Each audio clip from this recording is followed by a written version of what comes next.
गुलामी की जंजीरें मिली है और जितनी रेवड़ी की पोस्टें, अरे सुनने में यार रघुवर चाचा 150 को तो अपना खाली गोतिया भैंस में नौकरी टाटा में लगा दिया। माननीय रघुवर दास बताइए, अगर इस व्यवस्था को नहीं रोकेंगे तो कैसे होगा? रघुवर दास सिर्फ अपना आपस कुटुंब में अपना बच्चा, अपना साली का बच्चा, अपना भौजाई का बच्चा, इसने बच्चा चच्चा करते करते 200 लोगों को टाटा में नौकरी दिलाए हमारे पूर्व मुख्यमंत्री।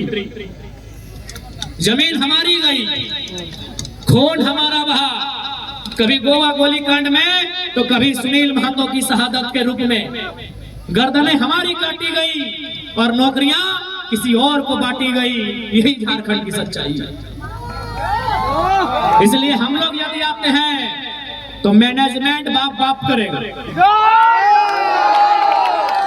हम लोग अगर सत्ता में आते हैं, अगर अधिकारी गलत रहेगा तो कोई बख्शा नहीं जाएगा।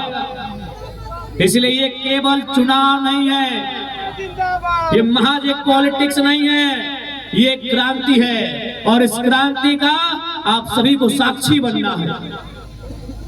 आज क्या नहीं हुआ, आज इसी कोल्हान की बात करें तो जो कंपनियां यहाँ स्थापित है, आज वो कई करोड़, कई हजार करोड़ की संपत्ति बना ली, लेकिन जिन लोगों ने जमीन दिया है, जिन लोगों ने अपने पूर्वजों की जमीन दिया है, आज वो प्रत्येक दिन 500 रुपए की रोजी नहीं पा रहे हैं। ये सच्चाई है। इसलिए हम लोग अगर आते हैं सत्ता में तो सबसे पहले जो विस्थापन का मामला है, जमीन संबंधित मामला है, उन्हें दुरुस्त किया जाएगा। हमने अगर जमीन दिया है तो नौकरी 3rd और 4th ग्रेड की हमारी पीढ़ी दर पीढ़ी देनी होगी। हम लोग इस बात को सुनिश्चित करेंगे। टाटा रहे चाहे टिस्को रहे, उन्हें सीधा जवाब तलब करेंगे।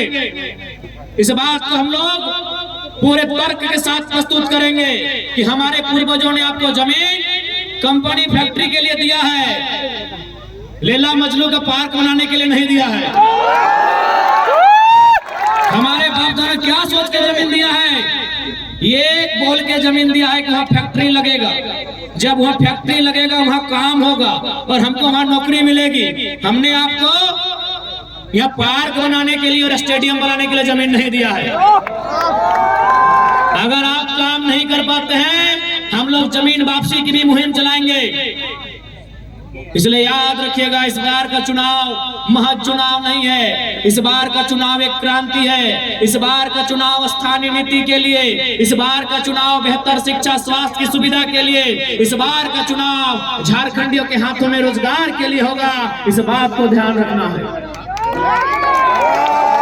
नहीं बताइए, आज इन 24 सालों में जिस झारखंड के पत्तों का दाम मिलता है, कोयला तो छोड़िए दीदी लोग, हम कोयला नगरी से आते हैं धनबाद से, कोयला तो छोड़िए, आपके यहाँ लोहा, हमारे यहाँ कोयला, कोयला और लोहा तो छोड़िए, हमारे झारखंड में पत्तों का दाम मिलता है ना। इन नीम पत्ते का नहीं बात कर रहे हैं, केंदू पत्ते, चुकरू पत्ते का बात कर रहे हैं। केंदू पत्ते से बीड़ी बनता है, चुकरू पत्ते से घोंग बनता है। झारखंड में पत्तों का पैसा है और वहां अगर झारखंडियों की दशा ऐसी है तो सवाल सत्ता से होता है।